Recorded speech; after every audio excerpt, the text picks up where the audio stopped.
Good morning, everybody. Hope you're all doing well. We're going to take some notes for Chapter 8. We did the pretest the other day, and this is just going to be talking about direct variation. So let's take some notes. We're looking at exercises. We're going to combine 8.2 and 8.3. And this is going to be direct proportion and ratio.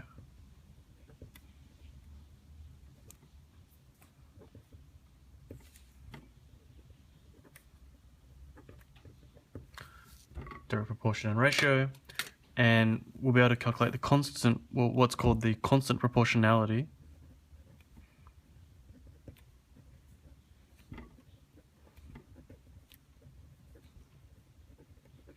We'll be able to calculate the constant of proportionality.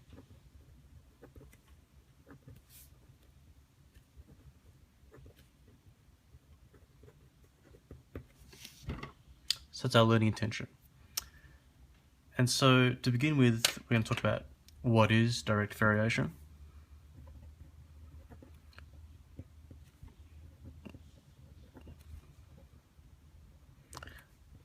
Or direct proportion. So they're the same things.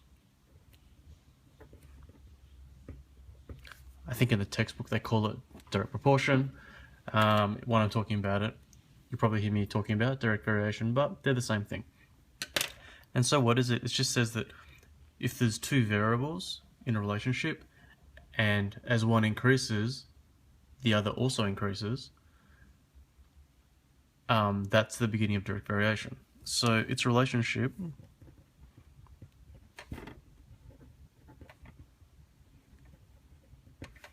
between two variables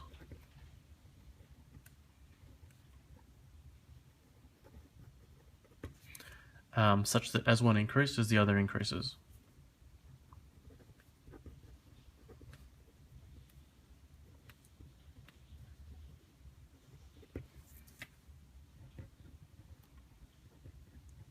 The other also increases.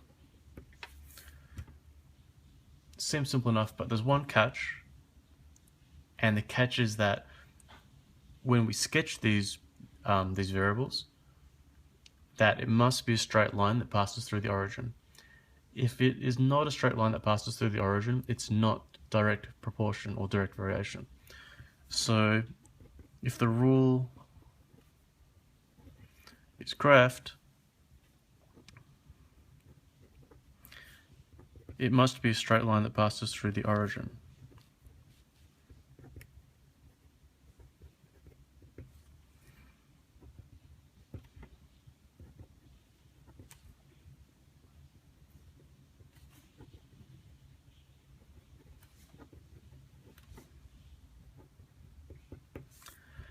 And so in terms of testing if something's direct variation or not, we definitely want to look at the graph. That will pretty much tell us straight away, is it direct variation or not? Is it a straight line that goes through the origin? We have to talk about the constant of variation, or the constant of proportion. K. Now, in terms of pronumerals, for gradient, we'll normally use M, and for constant of proportion, we'll normally use K. And so we're going to look at this symbol here. So this says that if, for example, Y is directly proportional to X, and so this symbol here looks like the Jesus fish. This is your proportionality operator. I know yesterday people asking me in the pre-test, what is this? This is called your proportionality operator, and this says that if Y is directly proportional to X, I'm going to say then Y equals Kx. So if Y is directly proportional to X, we can make a rule. Basically, we're just replacing proportionality operator with an equals and a K here, and this is going to be true for direct variation. Now, you'll see this is just a straight line equation, and I'm going to say that we can see that K is going to be the gradient. So I'm going to say note that k is the gradient of the line.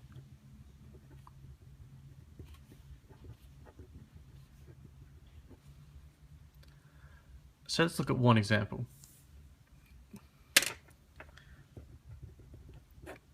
Example 1, it's got a few parts to it. Okay, so it says for the following table of values,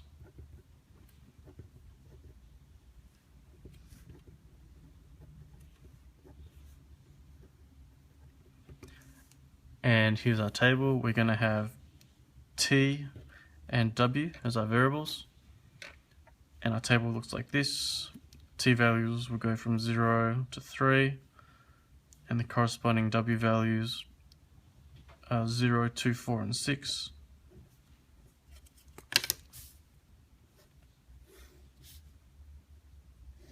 So create your table like so.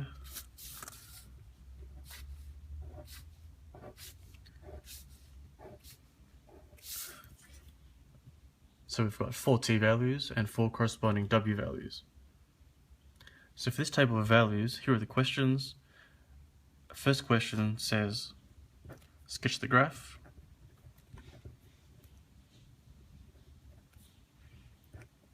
Part B says, is the relationship direct proportion?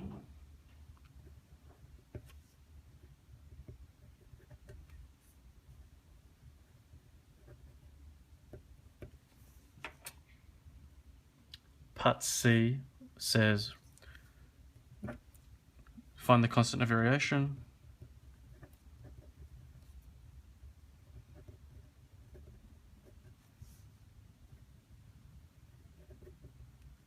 And the last part says, find W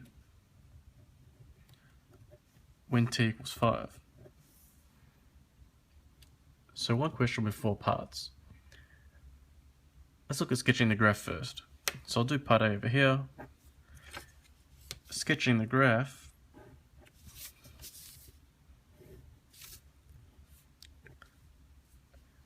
Now, t is going to be my independent variable, which goes on the horizontal axis here. So w will be my dependent variable, which goes on the vertical axis. It's like x and y, but it's t and w here. And let's plot these points. I've got 0, 0, 1, 2, 2, 4, 3, and 6.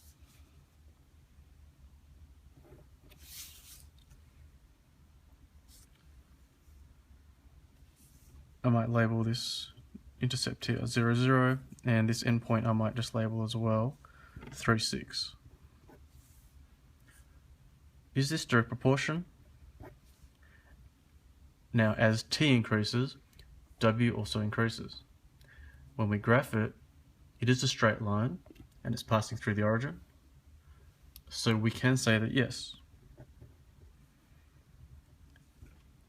as when t increases, w also increases,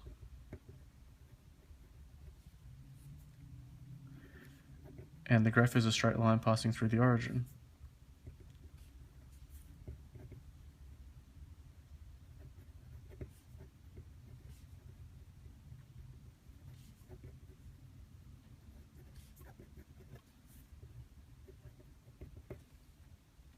Now, if it was curved at all, or if it didn't pass through the origin, then we can't say it's direct variation. But in this case, it is. The constant of variation for part C, we're going to say that we know that there's direct variation here. So we're going to say that W is directly proportional to T, which of course means that W is equal to K times T. Now I'm just running out of space, so I'm going to come up here. Let me just make a little note that I'm coming up here.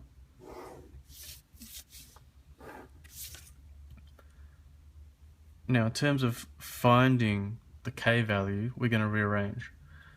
So from here, I'm just coming up here, and we can say that because W equals K times T, then K is W divided by T. And so what we do is we go to our table and we have a look. Now, I'll look at this value here. Let's say, so k is w divided by 2.